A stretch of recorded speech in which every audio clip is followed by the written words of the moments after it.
Okay, we're back. Hi everybody for another video, and this one's going to be about the cell. That's our last unit for first semester in this biology class. But in other biology classes that we watch this video, we may be doing this at a different time in the school year. But in either case, it's going to be a short, quick one. I'm going to take you through the slides that you hopefully have, and I will give you some terms and some parts, and then tell you what we're going to be doing in class. So let me start this up here. All right, and first of all, I hope you all know this, but a eukaryotic organism, or a eukaryote, is one that has a nucleus. Prokaryotic cells are cells that do not have a nucleus, and we're going to be talking about that in class, but you need at least know those definitions for now.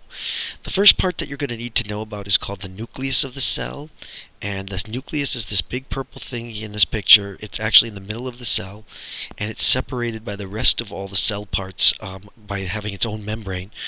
And inside the nucleus are the DNA and your chromosomes that make up your chromosomes that kind of are your blueprint, your instructions for what will make you you. So the nucleus is considered to be the control area because it contains the DNA that dictates what will happen in the rest of the cell and what you're going to look like and all sorts of interesting hereditary information. Inside of the nucleus is this structure right here. It's called the nucleolus. It is pretty prominent inside the nucleus, and its job is to make ribosomes, and we'll talk about those in a minute. Mainly in plant cells, but sometimes it's smaller in animal cells, but in plant cells specifically we have something called a vacuole, and it's an area, it's right here, and it's a large, almost bubble-looking, empty area that's filled with water, waste, sugar, sometimes salts, and you find them a lot in plant cells because plants need to store those kinds of things. They need the water, and they need to store their own sugars and substances such as that. So we call that the vacuole, kind of like the storage area for a plant cell.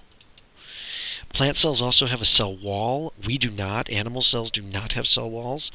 And cell walls are for kind of letting the plant be straight and rigid because plants don't have bones to hold themselves up. So the cell wall is almost like a brick layering around the cell that kind of helps it stay sturdy and supportive. We also have something called the plasma or cell membrane, and it's the outside of the cell. And there are proteins in the membrane, as you can see here, that kind of look like bone pictures or something. And these are proteins that help bring things across into the cell and out of the cell. And we'll talk about those in a different section as well. Then there's these structures here. These are called centrioles, and they're sometimes drawn like almost like little stars or licorice sticks. And there's a lot of fibers that make them up, but their main job is to help cells divide when it's time for cells to go under cell division and make new cells. Then there's this structure here that's called the lysosome, and it is made by another structure in the cell called the Golgi body, which we'll talk about in a second, but its main job is to produce enzymes or chemicals that help digest or break down things in the cell, whether it's things that the cell needs or whether it's waste products the cell wants to get rid of. The lysosome is kind of the cleanup sack or cleanup crew of the cell, and again it has a lot of enzymes to break things up like your stomach, so we call them digestive enzymes. Plants have a chloroplast, as I hope you know, that helps the plant make food during photosynthesis, and we've talked about the stacks and of structures that are inside of there that help with the different parts of photosynthesis. Chloroplast, only in plants. Then we have structures that are called ribosomes. I mentioned those a second ago, and the nucleolus makes them, and they're actually the site where proteins are actually assembled. The endoplasmic reticulum is another structure in the cell. Its job is to kind of act like a road system to travel through, and there's two kinds. There's rough ER, which is the kind that has ribosomes attached to it, so it's also making proteins. And then there's something called smooth endoplasmic reticulum, which lacks ribosomes. So the ribosome, the ER is The ER is a transport system for the cell if something needs to travel in the cell from one part to another. And if it has ribosomes, we call it rough, and if it lacks the ribosomes, we call it smooth. Again, the transportation system, kind of like the subway system. Sorry about that mistake on the second last slide there when we went forward, but this is the Golgi body.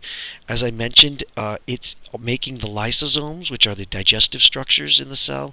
Golgi body's other job is kind of like a packaging structure. It helps take the things that the cell might be making and packages them up and gets them ready to be shipped to different parts of the cell or different parts of even of the other cells.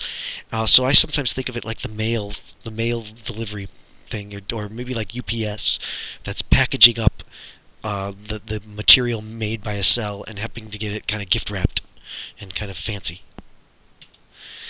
We've talked about our cell respiration a little bit and how that helps make energy for your cells, and as I've said, the mitochondria is the place for that, so we sometimes call it the powerhouse.